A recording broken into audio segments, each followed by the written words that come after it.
Assalamualaikum warahmatullahi wabarakatuh. Saya Izana Sibawati, NIM 31114222001.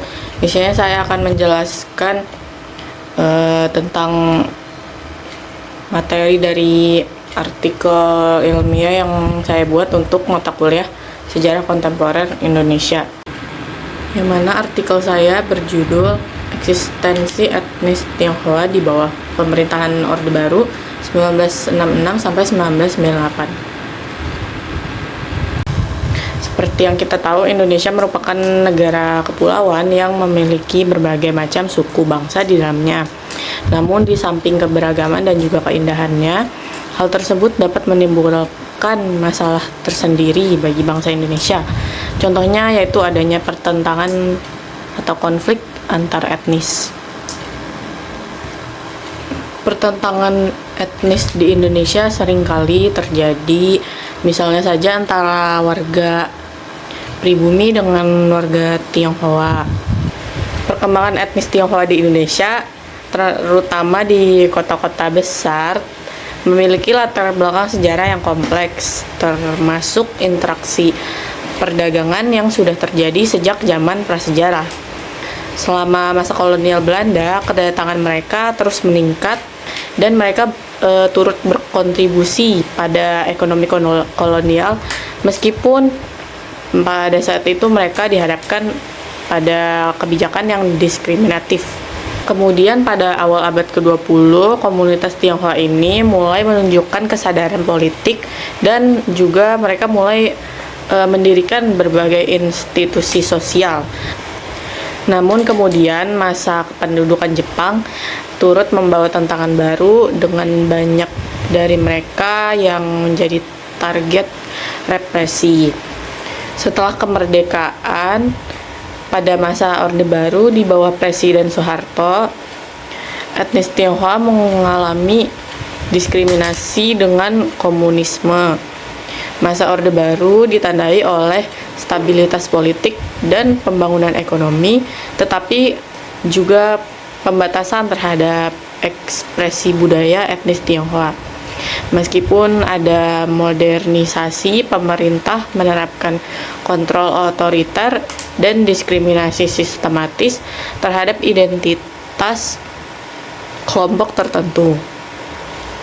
Penelitian ini bertujuan untuk menganalisis dampak kebijakan pemerintahan terhadap kehidupan sosial, ekonomi, dan juga budaya dari etnis Tionghoa selama masa Orde Baru, serta bagaimana mereka berjuang untuk mempertahankan identitas mereka pada masa itu.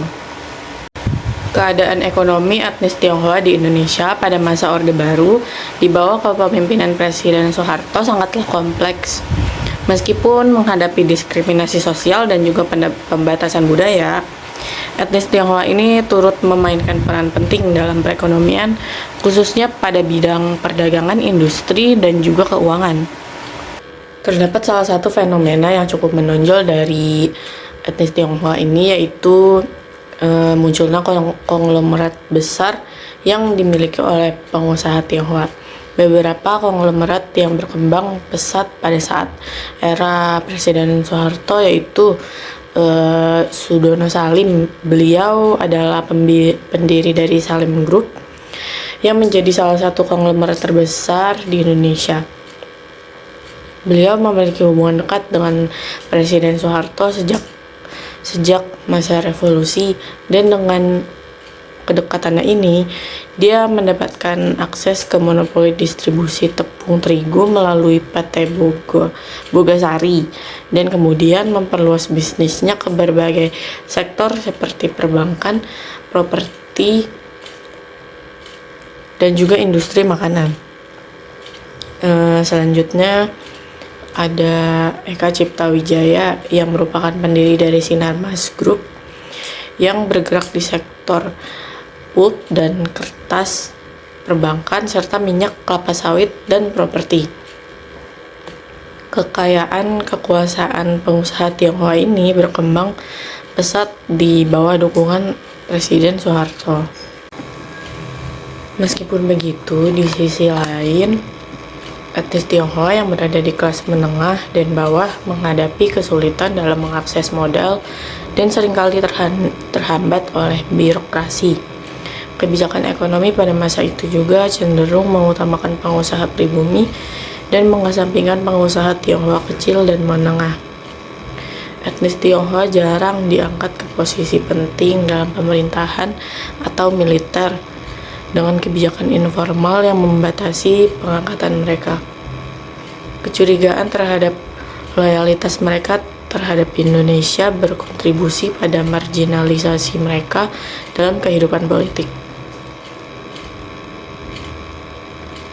Pengusaha Tionghoa yang dekat dengan kekuasaan sering mendapatkan perlindungan pemerintah, yang menciptakan ketegangan sosial di kalangan masyarakat pribumi. Sentimen kecemburuan ini digunakan oleh pihak tertentu untuk menggalang dukungan politik, terutama menjelang akhir masa pemerintahan Soeharto.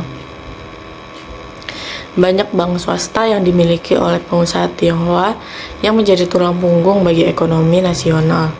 Namun, hubungan dekat ini juga menyebabkan kolusi dan penyelewengan yang memperburuk krisis ekonomi pada akhir 1990-an. Adanya marginalisasi politik menyebabkan etnis Tionghoa tidak memiliki akses yang memadai ke kekuasaan politik dan sering menjadi korban stigma negatif. Banyak yang kemudian memilih untuk menghindari politik dan fokus pada kegiatan ekonomi atau pendidikan untuk menghindari pandangan yang negatif. Pada masa Orde Baru, pemerintahan Indonesia menerapkan serangkaian kebijakan yang secara khusus mengatur dan membatasi ruang gerak etnis Tionghoa. Kebijakan-kebijakan ini bertujuan untuk menciptakan kesatuan nasional, tetapi pada akhirnya hanya berdampak negatif terhadap identitas dan hak-hak etnis Tionghoa. Kebijakan-kebijakan tersebut antara lain yang pertama terkait asimilasi dan pembatasan identitas. Instruksi Presiden nomor 14 tahun 1967 melarang semua bentuk perayaan keagamaan, adat istiadat, dan kegiatan budaya Tionghoa di ruang publik. Etnis Tionghoa pada saat itu diminta untuk mengasimilasikan diri dengan budaya Indonesia dan menghindari pengungkapan identitas budaya mereka secara terbuka. Yang kedua, pembatasan nama. Keputusan Presiden nomor 240 tahun 1967 mendorong warga etnis Tionghoa untuk mengganti nama Tionghoa mereka dengan nama yang lebih berbau Indonesia. Nama-nama Tionghoa dianggap sebagai simbol perbedaan etnis yang perlu disesuaikan dengan identitas nasional. Selanjutnya itu tentang pengendalian warga asing. Keputusan Presiden nomor 240 tahun 1967 mengatur tentang status kewarganegaraan etnis Tionghoa, memaksa mereka untuk memilih antara menjadi warga Indonesia atau warga negara Tiongkok. Mereka yang tidak memiliki dokumen kewarganegaraan yang jelas mengalami kesulitan dalam mendapatkan hak-hak dasar seperti pendidikan dan juga pekerjaan. Selanjutnya terkait surat bukti kewarganegaraan Republik Indonesia. Pemerintah Indonesia pada masa itu mewajibkan etnis Tionghoa untuk memiliki surat bukti kewarganegaraan Republik Indonesia sebagai bukti kewarganegaraan. Meskipun banyak di antara mereka yang telah menjadi WNI, kebijakan ini sering menyebabkan diskriminasi administratif, menyulitkan akses mereka ke layanan publik seperti pembuatan KTP, paspor, dan institusi pendidikan. Selanjutnya mengenai pembatasan di sektor ekonomi dan politik. Etnis Tionghoa ini dilarang untuk terlibat dalam kegiatan politik dan juga dibatasi hak-haknya untuk menjadi pejabat publik atau militer. Mereka tidak diperbolehkan untuk bergabung dalam partai politik atau menjadi anggota parlemen. Di bidang ekonomi, Walaupun mereka aktif dalam dunia usaha, mereka ini juga dibatasi dalam beberapa sektor tertentu yang dianggap strategis, terutama yang berkaitan dengan perusahaan milik negara. Selanjutnya mengenai penghapusan sekolah dan media berbahasa Mandarin. Pemerintah pada saat itu menutup sekolah-sekolah Tionghoa dan melarang penerbitan koran atau media yang menggunakan bahasa Mandarin. Kebijakan ini bertujuan untuk mendorong asimilasi budaya dan memotong akses generasi muda Tionghoa terhadap warisan budaya leluhur mereka. Selanjutnya, diskriminasi dan kerusuhan etnis Tionghoa pada masa Orde Baru. Kerusuhan yang menargetkan etnis Tionghoa di Indonesia, terutama selama masa Orde Baru, mencerminkan ketegangan sosial dan juga politik yang mendalam. Terdapat beberapa peristiwa penting yang mencerminkan diskriminasi dan juga kerusuhan terhadap etnis Tionghoa pada masa itu. Yang pertama contohnya yaitu kerusuhan Mei 1998. Kerusuhan ini dilatar belakangi pada terjadinya krisis ekonomi yang cukup parah dan ketidakpuasan terhadap pemerintahan Presiden Soeharto. Awal mula kejadian ini yaitu demonstrasi besar-besaran di berbagai kota besar termasuk Jakarta dan juga Solo, yang kemudian berujung pada kerusuhan, di mana toko-toko dan properti milik etnis Tionghoa utamanya menjadi sasaran dari penjarahan dan juga kekerasan. Banyak laporan pemerkosaan dan pelecehan seksual terhadap perempuan Tionghoa selama kerusuhan.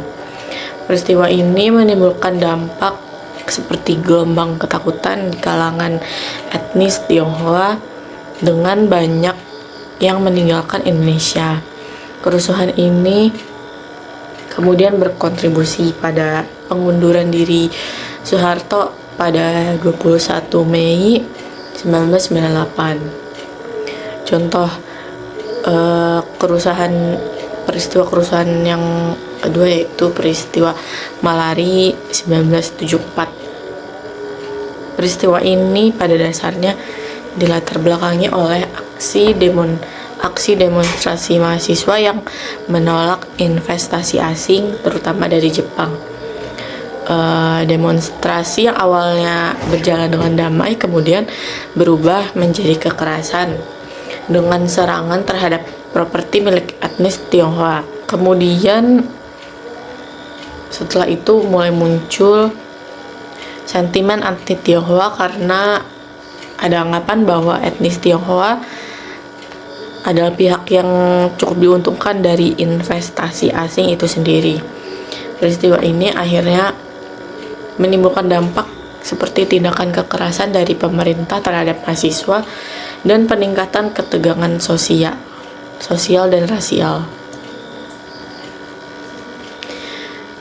Contoh peristiwa kerusuhan yang ketiga yaitu kerusuhan di Medan pada tahun 1994. Peristiwa ini dilatar belakangi karena ketidakpuasan sosial ekonomi yang meluas dengan kesenjangan antara etnis Tionghoa dan juga penduduk lokal. Peristiwa ini bermula dari demonstrasi para pekerja yang menuntut kondisi kerja yang lebih baik. Kemudian demonstrasi ini selanjutnya berubah menjadi kekerasan dan juga penjarahan terhadap properti milik Tionghoa, etnis Tionghoa. Peristiwa ini pada akhirnya menimbulkan dampak seperti meningkatkan rasa ketakutan di kalangan komunitas Tionghoa dengan banyak yang memperketat keamanan atau pindah ke luar negeri. Contoh kerusuhan yang selanjutnya yaitu kerusuhan yang terjadi di Jawa Tengah pada tahun 1980, yang mana peristiwa ini dilatar belakangi oleh ketegangan etnis antara komunitas Jawa dan juga Tionghoa yang dipicu karena ketidakpuasan yang sudah lama ada. Kejadian ini bermula bermula dari kota Solo dan kemudian menyebar ke kota-kota yang lain dengan aksi penjarahan dan juga pembakaran dari properti milik etnis Tionghoa. Kemudian peristiwa ini pada akhirnya menimbulkan dampak dari banyaknya korban jiwa dan juga luka-luka yang berjatuhan, dan juga menimbulkan dampak psikologis yang mendalam di kalangan komunitas Tionghoa. Berikut materi yang bisa saya sampaikan. Kurang lebihnya mohon maaf. Sekian, terima kasih.